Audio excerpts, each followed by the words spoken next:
Hello and welcome to another episode of Today's Medicine. I'm Dr. Hugo Pellegrino Low, and today I'm going to be talking about the issue with the body mass index score. As always, in the coming weeks, we're going to have English, Spanish, and French subtitles, as well as Portuguese. And as always, I want to thank you very much for subscribing to my medical channel. Body mass index is a value derived from the mass and height of a person. The BMI is defined as the body mass divided by the square of the body height, and is expressed in units of kilograms square meters, resulting from mass in kilograms and height in meters. The BMI may be determined using a table or chart which displays BMI as a function of mass and height using contour lines or colors for different BMI categories, and which may use other units of measurement. The BMI is a convenient rule of thumb used to broadly categorize a person as underweight, normal weight, overweight, or obese based on tissue mass and height. Major adult BMI classifications are underweight, normal weight, overweight, and obese.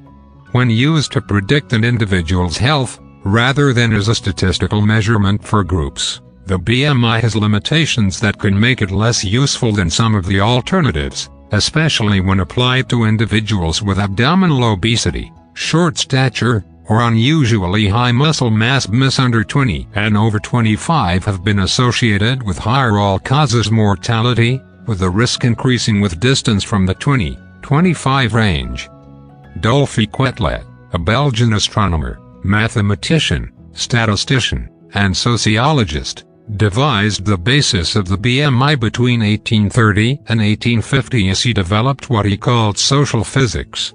The modern term body mass index for the ratio of human body weight to squared height was coined in the paper published in the July 1972 edition of the Journal of Chronic Diseases by Ansel Keys and others. In this paper, Keys argued that what he termed the BMI was, if not fully satisfactory, at least as good as any other relative weight index as an indicator of relative obesity.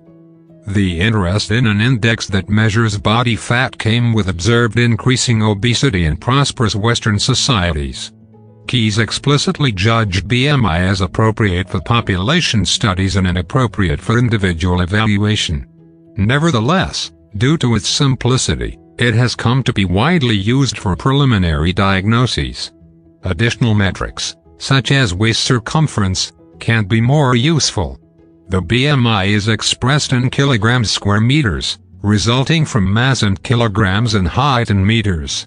If pounds and inches are used, a conversion factor of 703 is applied. When the term BMI is used informally, the units are usually omitted. BMI provides a simple numeric measure of a person's thickness or thinness, allowing health professionals to discuss weight problems more objectively with their patients. BMI was designed to be used as a simple means of classifying average sedentary populations, with an average body composition.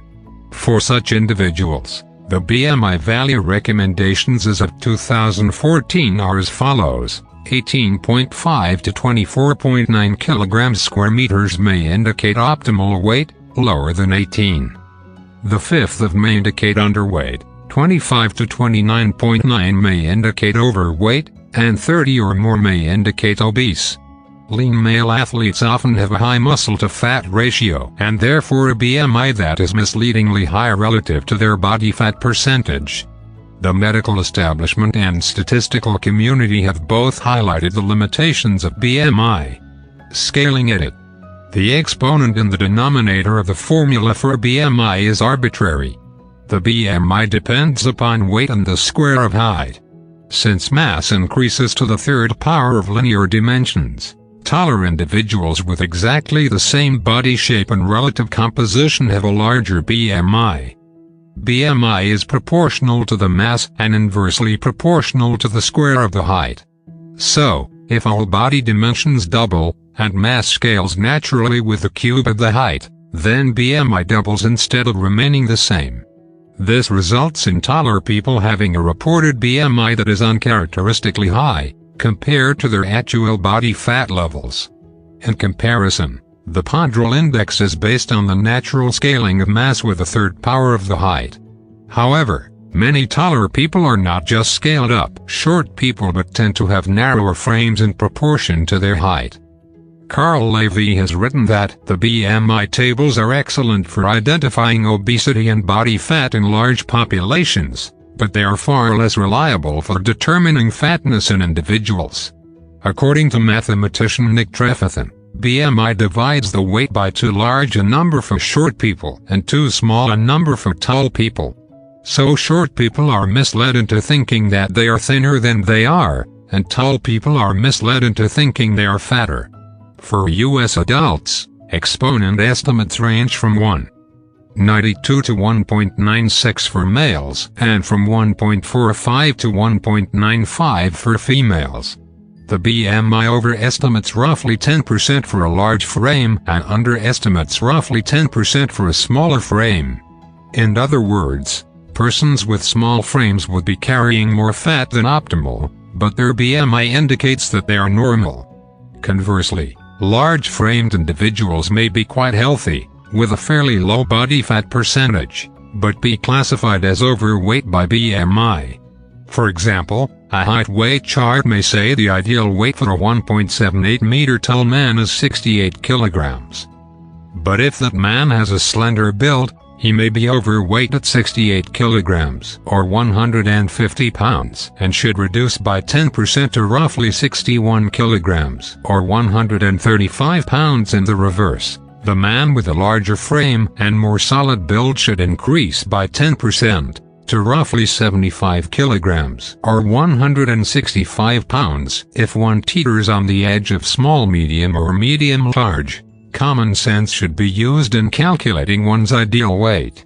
However, falling into one's ideal weight range for height and build is still not as accurate in determining health risk factors as waist-to-height ratio and actual body fat percentage. Accurate frame size calculators use several measurements: wrist circumference, elbow width, neck circumference, and others to determine what category an individual falls into for a given height. The BMI also fails to take into account loss of height through aging. In this situation, BMI will increase without any corresponding increase in weight. Proposed new BMI edit. A new formula for computing body mass index that accounts for the distortions of the traditional BMI formula for shorter and taller individuals has been proposed by Nick Trefethen, professor of numerical analysis at the University of Oxford. The scaling factor of 1.3 was determined to make the proposed new BMI formula align with the traditional BMI formula for adults of average height, while the exponent of 2.5 is a compromise between the exponent of 2 in the traditional formula for BMI and the exponent of 3 that would be expected for the scaling of weight, which at constant density would theoretically scale with volume, that is, as the cube of the height with height. However, in Trefethen's analysis, an exponent of 2.5 was found to fit empirical data more closely with less distortion than either an exponent of 2 or 3. Muscle versus fat. Assumptions about the distribution between muscle mass and fat mass are inexact. BMI generally overestimates adiposity on those with more lean body mass and underestimates excess adiposity on those with less lean body mass. A study in June 2008 by Romero Corral et al. Examined 13,601 subjects from the United States Third National Health and Nutrition Examination Survey and found that BMI-defined obesity was present in 21% of men and 31% of women. Body fat-defined obesity was found in 50% of men and 62% of women. While BMI-defined obesity showed high specificity, BMI showed poor sensitivity. In other words, the BMI would be mostly correct when determining a person to be obese, but can err quite frequently when determining a person not to be. Despite this undercounting of obesity by BMI, BMI values in the intermediate BMI range of 20-30 were found to be associated with a wide range of body fat percentages. For men with a BMI of 25, about 20% have a body fat percentage below 20%, and about 10% have body fat percentage above 30%.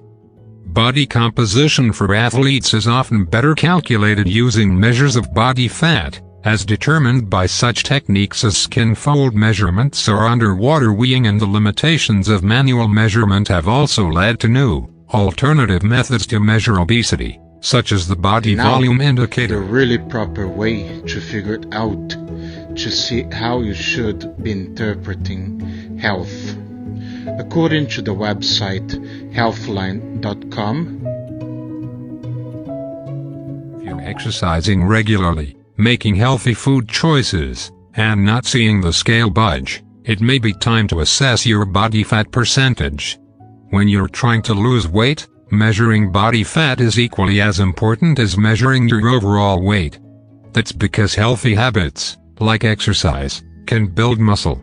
Increased muscle mass can make the number on the scale stay the same or, in some cases, increase, even if you're losing fat and becoming more toned. One way to assess your progress is to step on a body fat scale. While these aren't the only methods of determining a healthy body weight, measuring your body fat can help you determine if your weight loss efforts are working. If you're not trying to lose weight, a body fat scale can still help you figure out if you have a healthy fat to muscle ratio. Body fat scales aren't completely foolproof, but they are just some of the options to measure your body fat in between visits with your doctor or your personal trainer. How do they work? Body fat scales are easy to use. You simply step on the scale, and the tool measures both your body weight and your estimated fat percentage. Such scales work with the help of sensors underneath your feet that use bioelectrical impedance. When you step on the scale, a small electrical current runs up through your leg and across your pelvis, measuring the amount of resistance from body fat. Then, the sensors in the scale measure the level of resistance that the current met as it travels back through your other leg.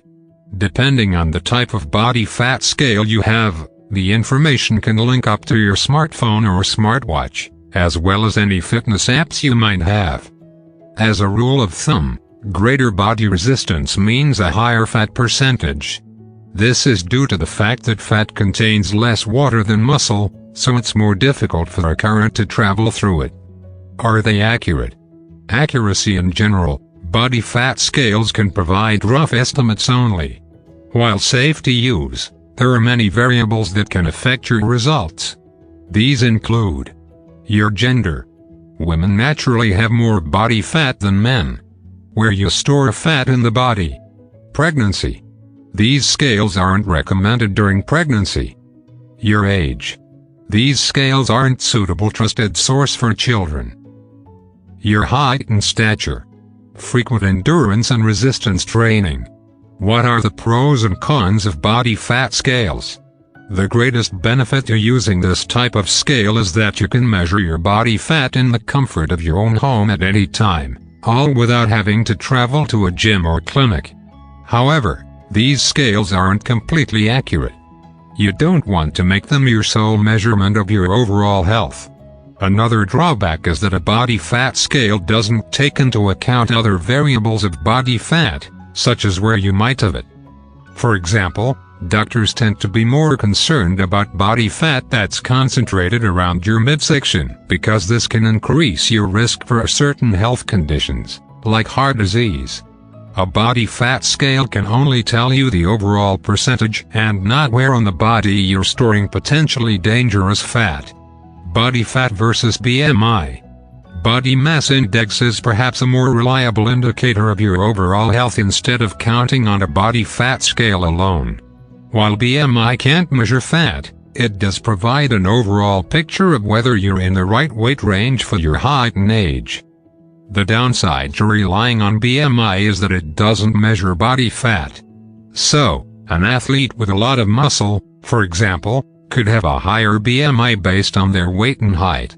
Also, the CDC says that women, older adults, and people of Asian descent naturally have higher levels of body fat. All of these factors can limit the reliability of BMI as your sole measurement of health. Other ways to measure body fat while stepping on the scale is perhaps the easiest method of body fat measurement. There are other ways you can determine your body fat percentage. Aside from BMI, you can ask your health provider about the following methods: waist measurements. One drawback to body fat scales is that they don't tell you how much fat your body is holding around the waistline, which is considered a risk for cardiovascular diseases, type 2 diabetes, fatty liver disease.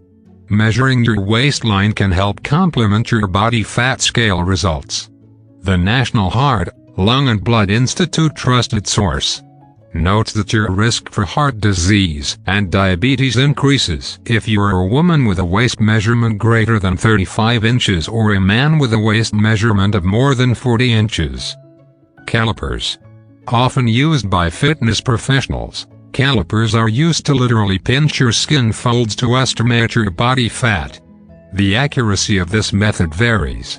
Results may be more or less accurate depending on the expertise of the person taking the measurement.